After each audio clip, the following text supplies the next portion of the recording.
Hi friends, இப்போ நம்ம பாக்கியலட்சுமி பார்க்க போகிறோம். பாக்கியலட்சுமியில் வந்துட்டு குடும்பமே சேர்ந்து கும்பலாக உட்காந்து கணக்கு எழுதிட்டு இருக்காங்க. அதாவது குடும்பத்தோட செலவை எழுதிட்டு இருக்காங்க. எழுதிட்டு இருக்கும்போது நமக்கு நஷ்டம் வந்திருக்கு ரெஸ்டாரண்ட்லன்னு சொல்லிட்டு பாக்கியலட்சுமி அம்மா சொல்ல, அவங்க சொல்கிறத ஒட்டு கேட்ட கோபி ரொம்ப சந்தோஷப்படுறாங்க. அது சரி, பொண்டாட்டி கஷ்டப்பட்டா சந்தோஷப்படுற ஜீவனாக இருக்கிறது நம்ம ஹஸ்பண்ட் தான்.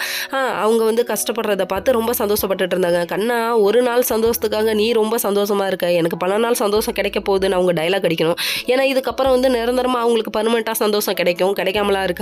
ஏன்னா எல்லா நாளும் தோல்வியிலே முடியுன்றது அவங்களோட எண்ணம். ஆனால் அப்படி இருக்காதுங்கிறது நம்ம பாக்கியாவோட எண்ணம். வேற லெவல் எண்ணம். இப்படியே இருக்கட்டும். இதுக்கப்புறம் பார்த்தா கணக்கெல்லாம் எழுதி முடிச்சுட்டு சரி போய் படுங்கன்னு படுக்க போகிற டைமில் பாட்டி வந்து என்னப்பான்னு நீங்கள் குழந்தை பெற்றுக்காமல் இருக்கீங்க, அமிர்தாட்ட பட்டுன்னு கேட்டாங்க.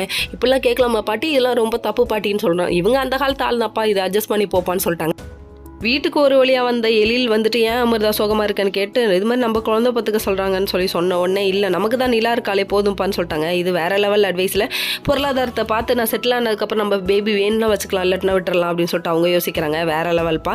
இன்னொரு பக்கம் வந்துட்டு நம்ம செலியன் வந்து ஆஃபீஸில் ஒர்க் பண்ணிட்டு இருக்காங்க. அதாவது ஆஃபீஸ் வேலையாக வீட்டில் ஒர்க் பண்ணிட்டு இருக்காங்க. அதனால என்ன எதுன்னு கேட்க ஆரம்பிக்கிறாங்க. இப்போ தான் சந்தேகப்படுறாங்க. இதான் ஒரு நல்ல பொண்டாட்டிக்கு அழகு.